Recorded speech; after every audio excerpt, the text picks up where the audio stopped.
So, Scott, tell me about why you started smoking. Oh, it was just a teenage thing. I was probably in my 17, 18. A mate of mine smoked. He had a red Escort van. He used to travel around Invercargill in it. He smoked.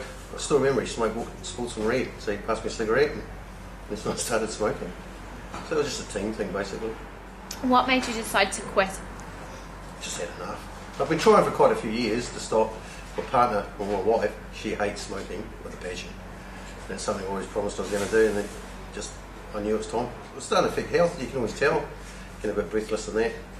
And for some reason I started putting on more weight when I smoked. So, which is quite weird, and I think it has something to do with I was a sneaky smoker as well, so I never smoked at home. So I'd sneak out for a smoke, but when you're at home, you haven't got a cigarette, so I'd eat instead. Tell me about when you decided to quit, the day you decided to quit. Till that day, it was just a day at work. We'd been in a sales meeting all day, and I know a couple of guys at work decided to stop about a week before, and we were talking about it and wanted other people to join, but I just wasn't interested. And it was just that day I decided that's it. I need to stop smoking, and made a decision to stop. I think I'd finished my last cigarette that day. It must have been earlier on. And I thought I'm not just going to buy any more. So the Quitline support that you used, was it mostly the blogs or Quitline? The blogs. I did email in and get the prescription sent to get the reduced costs and the lozenges and the other things in there, but I actually never used it. So it was mainly the blogs. It's just similar people. It's quite hard that with non-smokers trying to tell you that it's bad for you, blah blah blah, you always switch off to it, because what would they know? It was the blogs, because it's similar people going through similar things, and everyone supports you. Tell me about the first message you posted on the blogs. Oh, that's going back. It was just that I decided to stop and join it, and basically told myself to harden up. I need to do this. I think that was it from the start. Yeah, still jump on there every day or every second day, just see how other people are going as well, because you do kind of see other people that started or stopped at the same time you did, so you just see how they're going as well. Try and help the ones that have struggled with it, and just try and give some encouragement that it does get easier at times. A lot of people think a couple of months down the track it's still quite hard, but it's not. It actually does get easier. I was a strong smoker. I was a bad smoker. Like some social occasions or in like Anzac days and things like that, I could smoke 2 packets a day, but I was averaging 25 minimum a day. So I was quite a heavy smoker. So that's telling people too. There's a lot of people on there that smoke 10 or 12 a day, and they're struggling with it. Well, I was twice that, and I could stop. So if I can do it, they can do it, basically. So tell me about some of the benefits you've noticed since you've quit. I actually sleep better.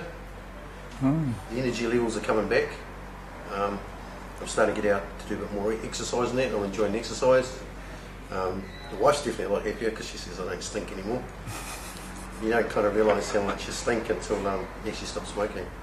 So it's after the first few weeks you start smelling other people, smokers, and actually I now find it quite strong, and then I'm actually quite embarrassed that I actually smelt that bad as well. So one thing that the wife put in the last few months, before I stopped, I got an allowance per week, and that was my allowance to do whatever I wanted to do.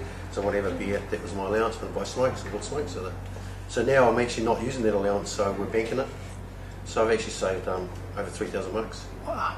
in 6 months. So What would you say to someone who needs a bit of encouragement to quit smoking? I'll just tell them that they need to understand that you can do it. You don't get hooked up with the negatives that you hear from other people, like the withdrawal symptoms, the sleep patterns, the eating and that. You do go through a bit of a problem with your sleep patterns at first, and everyone says you have some weird dreams. I learned that from the blogs, because you kind of start thinking, well, that's a bit weird, but you realise other people are going through it, and it doesn't last very long. That first week's really hard, but after you get through that first week and you start looking at your first months, it gets a lot easier. As long as you're positive on why you're doing it, you don't have to focus on the money and the health net. Just think, it's better for me if I don't smoke, and just be positive in your attitude. The moment you think of a negative, to me, it grows, and the negative will lose. And that's the thing I found when other times I stopped smoking or tried to smoke, you always found an excuse that why you didn't. Oh, it's not a good time, or like I like fishing, so it's a fishing competition coming up this weekend, and I always smoke my fish type of thing, so I won't do it this weekend, I'll do it next. So you're always finding excuses. So if you're going to stop, you just got to be positive on it. And my biggest learning was I don't know why I smoked, and that's kind of hit me lately. So.